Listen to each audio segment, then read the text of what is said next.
चलिए आज एक ऐसी मेडिकल कंडीशन की बात करते हैं जो काफी आम है, हर्निया। ये आखिर है क्या, होता क्यों है और इसके बारे में क्या क्या किया जा सकता है। आइए इसको आसान लफ्जों में समझते हैं। तो हम इस सफर में क्या क्या देखेंगे। सबसे पहले समझेंगे कि हर्निया होता क्या है, फिर इसकी जो आम किस्में हैं उन पर बात करेंगे। उसके बाद देखेंगे कि इसकी वजूहात और अलामात क्या हैं, और फिर जाहिर है इलाज और एहतियाती तदाबीर पर भी बात होगी। आखिर में जो सबसे अहम बातें हैं उन्हें एक बार फिर दोहरा लेंगे। तो चलें शुरू करते हैं सबसे बुनियादी सवाल से कि आखिर ये हर्निया है क्या चीज़। देखें, बहुत ही सादा लफ्जों में हर्निया का मतलब है एक कमजोरी या सुराख। जरा तसव्वुर करें कि हमारे जिस्म के अंदरूनी आज़ा, खास तौर पर आंतें, पट्ठों की एक मजबूत दीवार के पीछे महफूज हैं। अब अगर किसी वजह से उस दीवार में कोई जगह कमजोर पड़ जाए तो दबाव पड़ने पर वो उज़्व उस कमजोर जगह से बाहर की तरफ उभर आता है। बस इसी उभार को हर्निया कहते हैं। और ये उभार ज्यादातर पेट, नाफ या रानों के आसपास ही नजर आता है। एक खास बात यह भी है कि जब भी पेट पर दबाव बढ़ता है, जैसे खांसी, छींक या कोई भारी चीज उठाने से, तो ये उभार और भी ज्यादा वाज़ेह हो जाता है। ठीक है, तो अब हम ये तो जान गए कि हर्निया क्या है। आइए अब जरा उसकी मुख्तलिफ किस्मों पर भी नजर डालते हैं, क्योंकि सारे हर्निया एक जैसे नहीं होते। तो देखें, हर्निया की कई किस्में हैं और हर एक जिस्म के मुख्तलिफ हिस्से में होती है। सबसे आम जो है वो है इंग्विनल हर्निया, जो मर्दों में ज्यादा पाया जाता है। फिर है अम्बिलिकल हर्निया, ये नाफ के बिल्कुल पास होता है। फेमोरल हर्निया खवातीन में ज्यादा आम है। अच्छा, एक किस्म है हाईएटल हर्निया, जो जिस्म के अंदर ही होती है। इसमें मैदा सीने की तरफ चला जाता है। और आखिर में इंसिजेनल हर्निया, ये वहां हो सकता है जहां पहले कभी कोई सर्जरी हुई हो। तो सवाल ये पैदा होता है कि आखिर हर्निया होता क्यों है और कैसे पता चले कि किसी को ये मसला हो सकता है। आइए अब इसकी वजूहात और अलामात को समझते हैं। हर्निया अक्सर किसी एक वजह से नहीं होता, बल्कि कई चीजें मिलकर इसका बायस बनती हैं। शुरुआत पट्ठों की कमजोरी से हो सकती है, और फिर इस कमजोरी पर जब मुसलसल दबाव पड़ता है, जैसे लंबे अरसे तक खांसी, कब्ज की वजह से जोर लगाना या भारी वजन उठाना, तो हर्निया बन जाता है।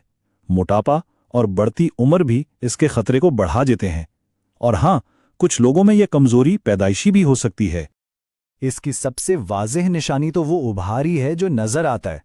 इसके साथ साथ इस जगह पर दर्द, जलन या एक भारीपन का एहसास भी हो सकता है। एक दिलचस्प बात यह है कि अक्सर जब कोई लेटता है तो ये उभार या तो खुद ही अंदर चला जाता है या फिर कम हो जाता है। लेकिन अगर मामला संगीन हो जाए तो मतली और कै जैसी अलामात भी सामने आ सकती हैं। अब यहां पर एक बहुत बहुत जरूरी बात है। अगर वो उभार दबाने से अंदर वापस नहीं जा रहा और सख्त महसूस हो रहा है, तो ये एक इमरजेंसी हो सकती है। इसका मतलब ये हो सकता है कि इस हिस्से में खून की सप्लाई रुक रही है। इसलिए ऐसी सूरत में फौरन तिब्बी मदद लेना बेहद जरूरी है।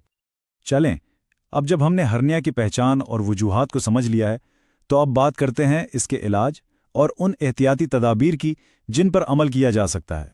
एक सवाल जो अक्सर लोगों के जहन में आता है कि क्या ये मसला वक्त के साथ अपने आप ठीक हो सकता है?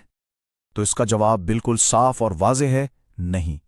हर्निया खुद ब खुद ठीक नहीं होता, बल्कि सच तो यह है कि अगर इस पर ध्यान ना दिया जाए तो ये वक्त के साथ साथ बढ़ सकता है और मजीद मसाइल पैदा कर सकता है।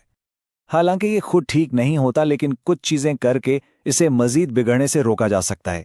जैसे कि भारी वजन ना उठाएं, कब्ज ना होने दें, अगर खांसी है तो उसका फौरन इलाज करवाएं, वजन को काबू में रखें और डॉक्टर के मशवरे से हल्की फुल्की वर्जिश करें।